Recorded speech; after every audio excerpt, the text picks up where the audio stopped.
ઓરસાનમાં કાયમ કોઈ નથી રહેવાનું. સમજી જાજો ઓરસાનમાં કાયમ નથી કોઈ રહેવાનો.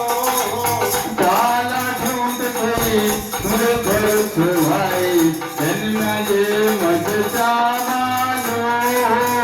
સમજી લેને ઓરસાનમાં સમજી જાજો સાનમાં પછી કોઈ નથી અહીંયા રહેવાનો. લેન દેનના સંબંધ સૌના ભાગ્ય ભેરું થાવાનું. લેન દેનના સંબંધ સૌના ભાગ્ય ભેરું થાવાનું. છેવટ કોઈનો કોઈ નથી ભાઈ, છેવટ કોઈનો કોઈ નથી. આ પંખીડાને ઉડી જવાનું.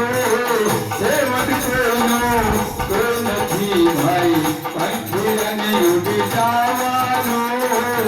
સમજી લેજો ઓરસાનમાં